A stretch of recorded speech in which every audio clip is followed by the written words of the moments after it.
Welcome to Coming Home, Survive and Thrive in Homeschooling.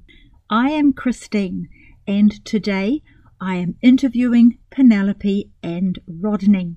When they began homeschooling their 5 children back in the early 1990s, they chose the example and teaching of Raymond and Dorothy Moore. The Moores have a 3-part approach to homeschooling. That is, bookwork, business, and service. In this interview, we are focusing on the business component. We will talk about Penelope and Rodney's homeschool philosophy and then do a deep dive into the implementation of teaching and learning business and financial skills from an early age through to high school years and beyond. The interview is divided into 2 podcasts as there was too much information for one, and I didn't want to sacrifice the value of their conversation for the sake of time. Before we start, I need your help. I have goals to get my podcasts to as many homeschool families as possible. My first goal is to get to 1,000 subscribers. Can you help me, please? If you find value in what I've been doing, please share with any homeschool contacts you have. Thank you. Now then, let's hear from Penelope and Rodney. Well, I'm really grateful that you have agreed to talk to me today. I thought about interviewing you because we'd had conversations, over the years, and I realised that you had done something quite different with your children, and I found it fascinating. To start with, would you mind explaining about the foundations of your homeschooling approach, how you came to it? I was driving into work, listening to Focus on the Family, and our eldest child was coming up to the age of where we were looking to put him into school, but didn't feel comfortable. Anyway, Raymond and Dorothy Moore were just talking about they'd been in the school system and how they see it hadn't really worked, and now they were championing homeschooling. And I got excited listening to it. And because Focus on the Family comes on at 7 o'clock at night as well, I came home at the end of that day saying to Penelope, we've got to listen to them. And so we did, and we got all excited and went out and got their books and had a good read and off and we ended went. Up talking to them in the States, didn't we? We called them and had a big chat on the phone. And in the reading of their books, the foundation appealed to us because having listened to them, we really liked the sort of centre of interest approach to learning, to teaching children. I had no idea how to teach. I was not a teacher and had no background at all in that. I'd been a designer. So this was all a mystery to me, but we really liked the idea of teaching through centre of interest learning. I think that appealed to you, Rodney, didn't it? Because you never particularly liked school that much. No, I didn't like school much. But how to make it fun and interesting for your children. They did have a 3-fold approach. We talked to a lot of people, a lot of families who were homeschooling, and I went to 2 homeschooling conferences, actually at the Auckland Teachers Training College thing in Epsom. And I started to understand that people seem to be kind of doing school at home. The books seem to be really important. The schedules seem to be important. The people seem to be quite concerned, anxious about getting their children to certain levels at certain ages. And we discussed it and thought, we don't know about that. I'm not quite sure about that. Well, and also Raymond and Dorothy Moore talked about homeschooling's not about taking the classroom that we all grew up with and taking it home. It's quite a different approach altogether. We never really did unschooling. We just had a slightly different viewpoint. We didn't know how to unschool anyway, so we just went ahead and jumped in and started doing it. In those early days, I searched in the Auckland Public Library for a book that was somehow related to New Zealand homeschooling. And I found a book called Putting the Joy Back into Egypt. Do you remember that one? Yes, Did you ever read it? Their little boy, he'd been really interested in pyramids and pharaohs and the Nile and the boats and all those sorts of things. So as a mum, she explored lots of things with him about that. They went to the library, they gathered books and all those wonderful children's books about Egypt. Then I think he got to age 5 or 6 and they put him into school and he really lost this love for learning. And she was questioning what was happening. Eventually, she and her husband decided to take him out of school. I think they actually went on a trip, possibly to Egypt, I don't know, or Europe. That love for exploring and learning, the love for learning came back to this little boy, and they could see the difference. So she writes this book.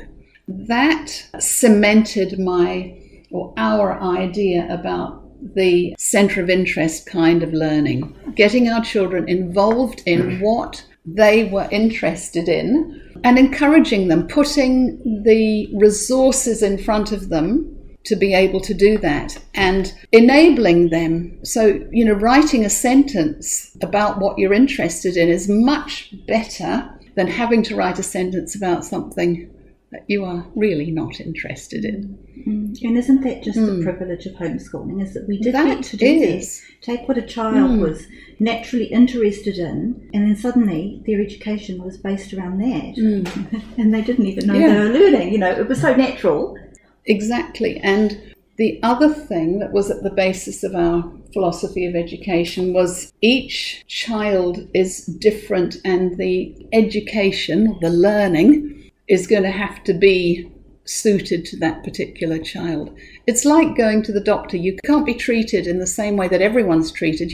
A good doctor will try to understand the person and treat according to their needs. So same with what we saw in education. If we can find out where our child's interests lie, where their gifts lie, and work with that, that was what was inspiring. Yeah, and we weren't encouraged by the fact that there's one teacher to 30 students or more in some cases. And then it all just becomes about classroom management.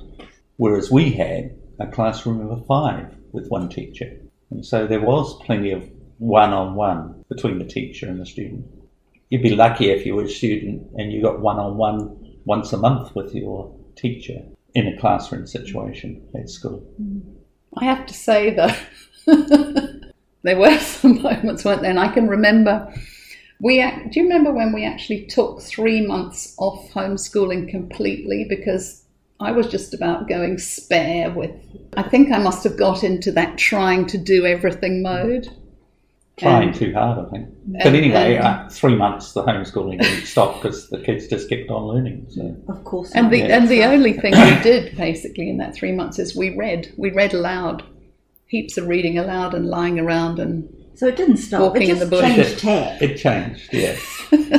Before Penelope totally fell over. Yes. Well, I suppose all that angst mums and dads have about, not ruining their children's lives. Oh, yes. Which is a nonsense. As long as you create an environment for learning, children will learn. And if you encourage it, they will be encouraged to learn. We're designed to learn. We really are. Right from birth, we are learning. And so we saw homeschooling as just a continuation of what we'd been doing from babyhood. Yeah, and that's my favourite thing when I'm talking to people who are thinking about homeschooling. It's not a question of will I start homeschooling, it's a question of will I continue it. Because I've been doing it since the baby came out of the womb. What do I continue with? Because I've done a pretty good job. I've taught them how to walk and talk and feed and just keep going. You did a pretty good job in those first 5 years. My response to people often when they say, I don't think I could teach my child. And I said, well, did you potty train a child? Well, yes. If you can potty train a child, you can teach them anything. Yeah. Well, that brings us to the other thing too, is when we started thinking about it, we thought, well, All we really need to do is teach them how to read, write, and do arithmetic, and how to find information. Like at that stage, a library. Well, now you've got the whole internet at your fingertips. So you focused on Raymond and Dorothy Moore's advice. We'll say advice in their style. And we had talked before about it had a threefold approach, didn't it? Like, would you call it like bookwork? Yes. Business and service. Correct. Yes. So what today I'd really like to concentrate on is the whole business and financial side of it, because it's so sadly lacking and people are desperate for help and education in that. But did that mean that you just divided up your time into three? What did it actually look like in a homeschool week? First of all, I had to be clear in my own mind that it was actually okay to not have bookwork as being the be-all and end-all. That bookwork and work for payment, business, and service were all equally important and could take equal amounts of time in your week. And that the pressure of bookwork and achieving certain levels and certain numbers of workbooks, etc., and comparing ourselves to school levels was just not going to be the way. Every so often, I think I came under that pressure, and that was when Rodney was saying we took 3 months off completely. We started focusing quite early on, didn't we, with the little businesses for our children, so we decided not to give them pocket money. It's your idea, wasn't it? Well, I grew up where you weren't given pocket money. You washed the dishes, or you mowed the lawns, or you did chores around the house, and you earned your pocket money. So we just took it to the next level and said, well, yes, you can do that as well, but that's part of service. But we'll show you how to make money through pet feeding. So our eldest boy got interested in making Play-Doh. And Penelope and him would make Play-Doh, and he really liked all the different colours and, you could use with food colouring and things like that. And then somebody else saw it and they thought, oh, they'd like some Play-Doh. So we said, Adam, well, make Play-Doh. He liked making the Play-Doh, he just didn't like the marketing and the selling of it. But that's how that started, and he earned some good money and spent that money. And he was how old? He was probably 7 or 8. 6 or 7. Yeah, 7.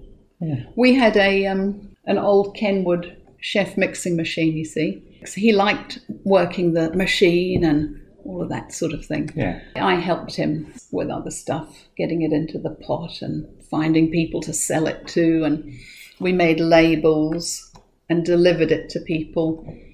He liked that. He liked the delivering and the talking to people and so on. Well, actually going back to did you divide your time? Well, no, we didn't, because further on, the other 2 younger boys in their teens started a business called Simply Clever Toys, and come Christmas, that was their busy time. So for a good month before Christmas, they were just full-time fulfilling orders online. So they didn't, and we just let them do that because they had this business and they were learning heaps, so they didn't do any bookwork in that month before Christmas. They were just flat out doing business. I think trying to keep a regiment is a thing that leads to burnout. That's a really good point. Yeah, I agree. I think if we got a Play-Doh order, for example, when our eldest was little, we would just do that all morning and enjoy it. Well, we had play centres ordering we did. Play-Doh at one point. Yes, we did. So the dividing it into 3 really is just metaphor, really. Yes. Is that it kind of works out, but you're not going to divide things into time. And it could be different from children too, that you're working with a couple of them with bookwork because they're into it. They want to do it, they're interested, they want to finish it, and the other 3 are doing something different. They might be working on their businesses, or they might be helping grandma do something, or that sort of thing. So it's not like you've got the whole 5 doing bookwork and then the whole 5 doing business and the whole 5 doing service. It doesn't work that way. It should go with the flow on the day. Can I go back just one thought, if you like? Why did you think it was really important that right from a young age the children should learn how to do business? It's not the traditional way, is it, that we do things? Because their dad's an entrepreneur. And their mum had her own business too. So we had both come from that kind of background. and we both like taking a little bit of risk. I mean, homeschooling in itself is be willing to risk, but I just have to encourage people that the results are amazing. Yes, they are. But it's a long-term investment. And I think anybody that's contemplating homeschooling is out of the norm of the establishment, I think. They're thinking outside of the box and they're willing to take that risk. And therefore, there is an entrepreneurial, they're not just going with the establishment and, you get your degrees and then you go out and you get your work and you end up working for the man the rest of your life.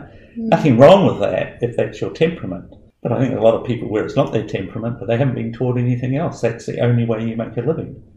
Whereas actually you can go out and create a little business and you can make a living out of it. I think that concept will be fascinating to the listeners because, like you said, Penelope, homeschooling's already a risk. You are accustomed to risk-taking, but they kind of get to an unseen wall because more often than not, we weren't taught that. School maths taught us things that we were never going to use again, but it never taught us how to budget, what compound interest was, and how to choose the best deal, or even how to measure up your windows to know how much curtain fabric you had to buy. So I've got two questions that are similar but different. So the first one would be, in your everyday bringing up children from a young age, what are the normal financial type activities that you could naturally bring your children in and include them?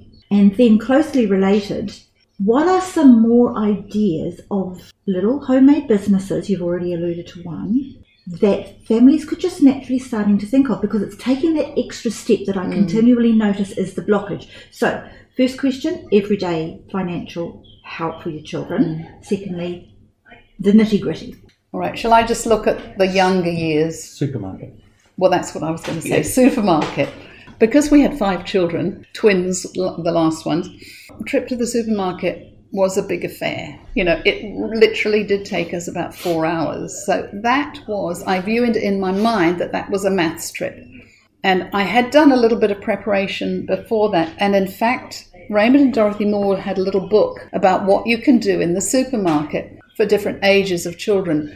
So, for example, older ones, you'll be looking at prices, or you'd be reading the cans to see what country foods came from. You'd be looking at weights and you'd be comparing prices. So we'd take a calculator and I would have some questions like, how much more expensive is this than this? Why is this measured in mils and this one measured in grams? What are pounds and ounces? And for the younger ones, find me a cylinder. Find me something that weighs 1 kg. Little things like that. Find me something that was produced in Vietnam. We go to the international section. So there's a lot of stuff you can do in the supermarkets. And where is Vietnam? I viewed the supermarket as being more like a really good classroom than an actual shop. I mean, that's why it took us so long, and we used to trail around. And the children loved it. So the older ones had some stuff they had to write down, and then I'd look at that afterwards. And the younger ones, we were just going along with the trolley, or actually probably 2 trolleys, so they could ride on one. I was talking with them. Find this, do that. That was a sort of a money maths kind of thing. So supermarket maths.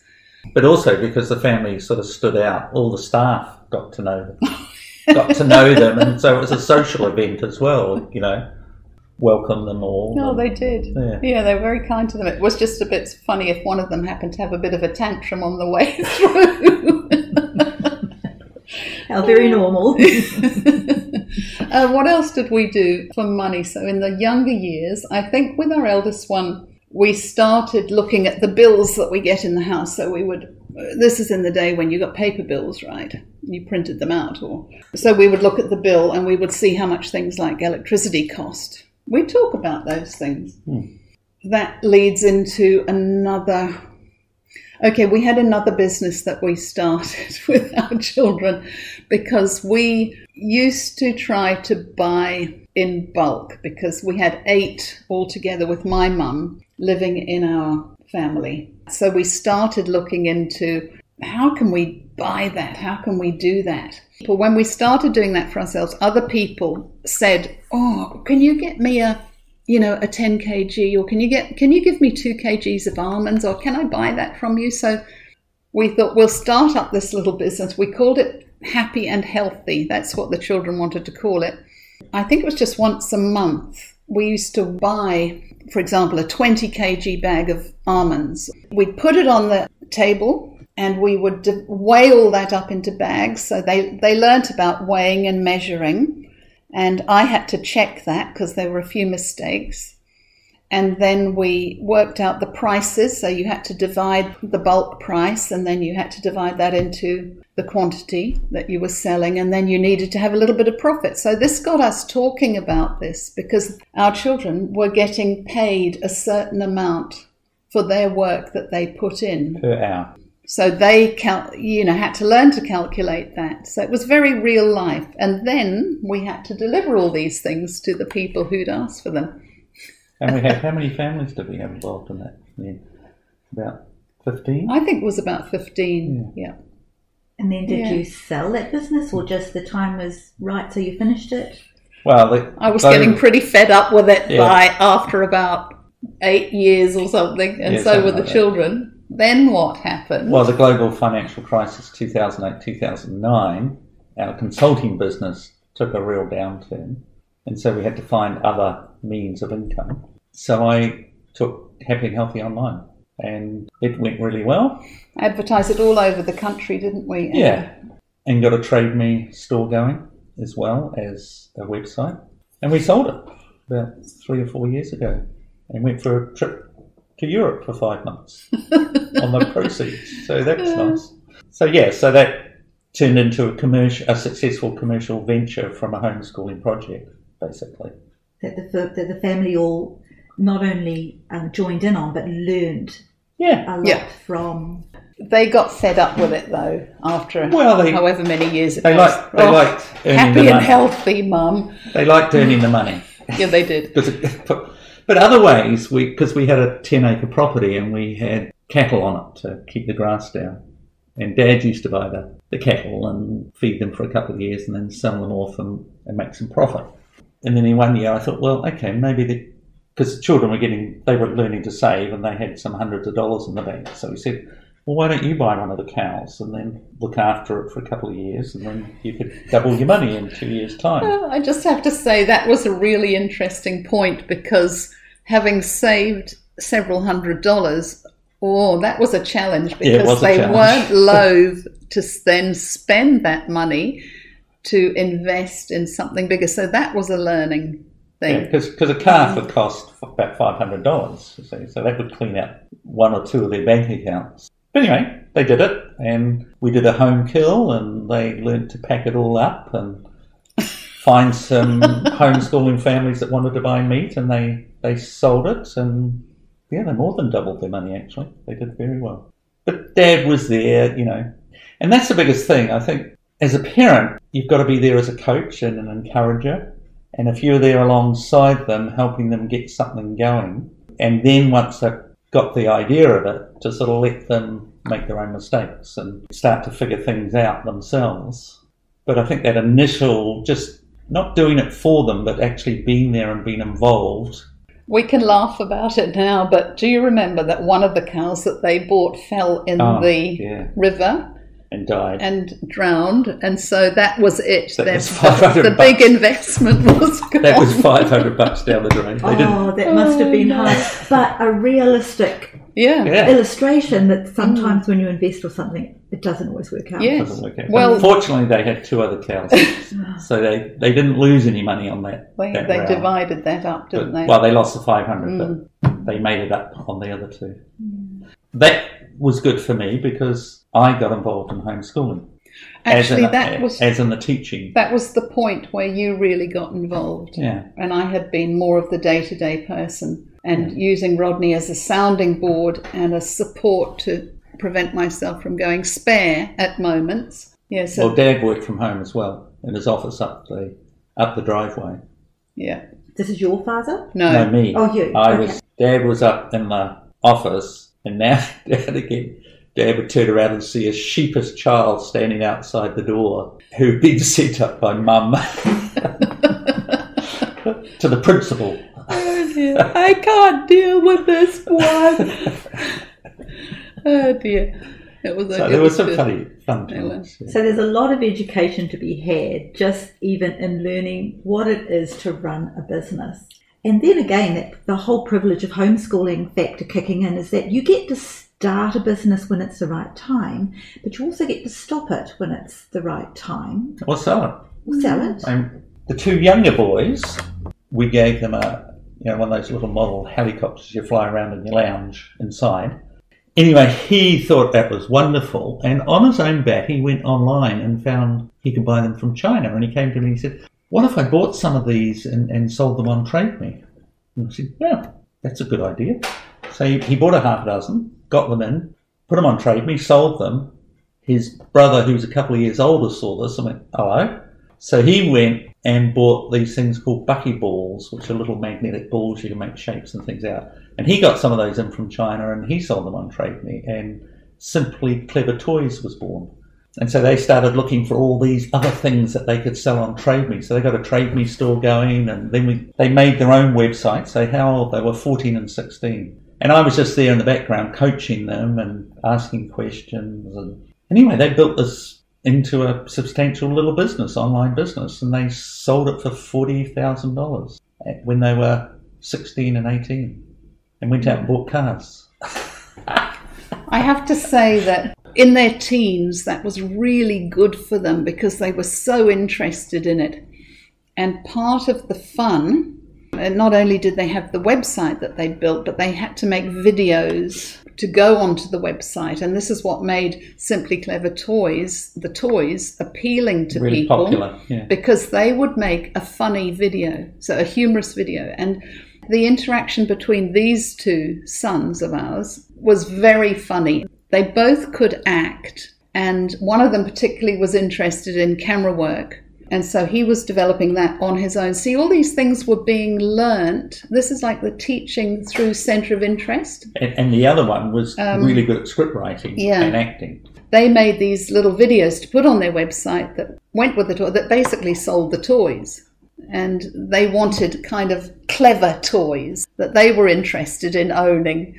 See, that's interesting because I can remember homeschool years where a course would come out and it would be teaching the children. So you pay a fee and you go along and they'd learn how to make this like mini movie. You actually did that, or the boys actually did that without paying for a course, and they ended up getting paid for the doing it because they earned off it and they built a skill as a result of doing the business. See, you've got a similar outcome, but it's quite different.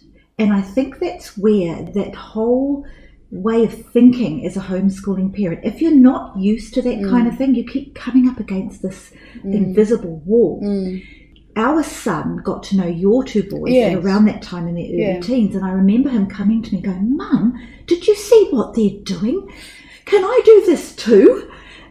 And it sounded like a great idea, but what do you do next? And so it just kind of like fizzled out and didn't come to anything. So what do you do next? He should have come to our entrepreneurial school. Your entrepreneurial school. Sounds great. Which was one of your ideas. Yeah, one of my ideas. I have to also just say here, now along with all this fun thing like Simply Clever Toys, two of our boys, they were also doing their bookwork. You know, they would have been in their teens by then, so they did have some bookwork to do. And they themselves wanted to be a bit more structured. They had the responsibility to get that done sometime during the day. And mostly they did it in the morning, and then they did the filming and all the other stuff in the afternoon. And because they so enjoyed that, it seemed to make the bookwork fine. It didn't become too much of a pressure for them. These two were particularly entrepreneurial. Some children, that doesn't spin their wheels. For instance, one of our daughters, she really liked teaching. And because we had this kind of way of looking at things, let's try to encourage them in some sort of business. she ended up teaching dance classes, sort of rhythmic gymnastic crossed with ballet dance classes, and putting on productions. That little business for her ran for, I think it was 7 or 8 years, from about age 12. She was even running that when she'd finished schooling, because she had a lot of children involved and they loved it. One of the other daughters and one of the sons too, they loved animals. You know, I tried cooking with them and selling muffins around our neighbours, etc. That didn't quite gel. So we tried many different things. One of the things they really liked was looking after people's animals. So they did a little leaflet and we went round to all the neighbours. People would give them their house key. I mean, I would oversee it when they were in their sort of 9, 10 years. As they got a little bit older, they would just do it by themselves.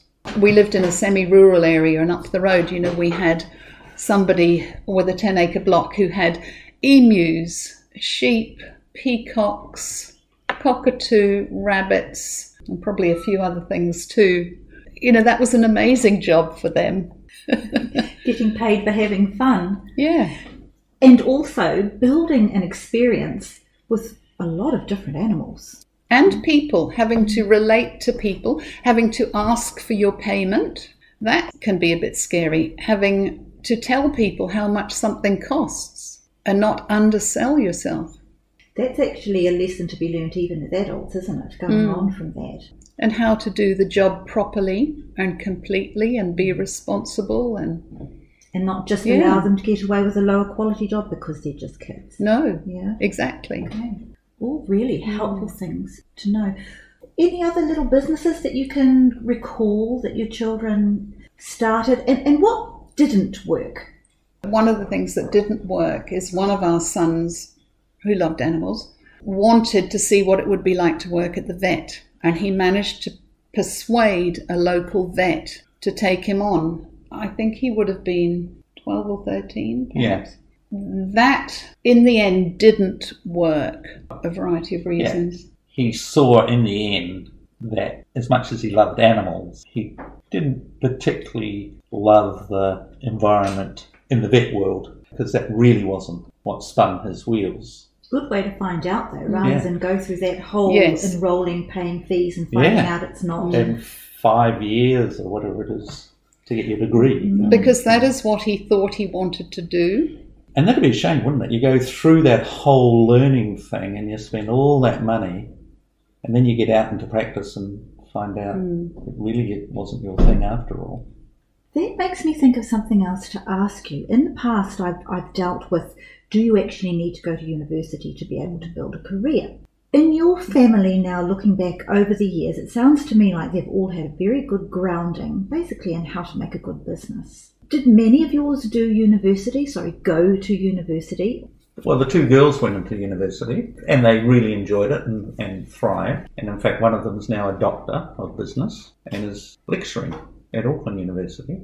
And she's done really, really well. She loves the research, she loves academia. That was her thing. She loves teaching. And she loves teaching. That's the dance. She loves lecturing to 200 students or plus. And the other daughter, she did media studies and she's now working in our other business, which I'll tell you a bit about, which led on from Simply Clever Toys. And she does all the digital marketing and she really loves that. One of them, the younger one, went to film school. But that was a short 6-month course, wasn't it? Yeah. It wasn't a long one. But he also worked in that area. He did. He got a job in a video production company, one of the top ones in Auckland. And the older one, he thought he was going to become a famous industrial designer. and he went off to AUT and did the design school. And then off his own back, contacted somebody in Berlin that was a design company that had caught his eye and asked, because he had a midterm 6-week break, and said, could he be an intern for that 6 weeks in Berlin? They said, sure, and we'll pay for you to come over and we'll pay you. And so he was there for 6 weeks, saw what design was all about in Europe, came back to the school and thought, these guys are in caveman. So he quit. He said, this isn't going anywhere. This is not where design's at. So it's not that you don't support, tertiary education. Clearly you do. But I've also heard you say that a lot of your children got the proverbial life education first. They went out to the real world, whatever that might be, and then realised what they needed to upskill in and knew exactly what they needed to do to go and buy wisdom, if you like. I'm thinking of that old scripture that says buy wisdom, which took them up another, couple of levels in their abilities, honed their skills. Thank you for listening to part 1 of teaching business and financial skills to your children, and for your patience as you wait for part 2 next week. See the description area below for links to the books and website recommended by Penelope and Rodney. Have a wonderful week.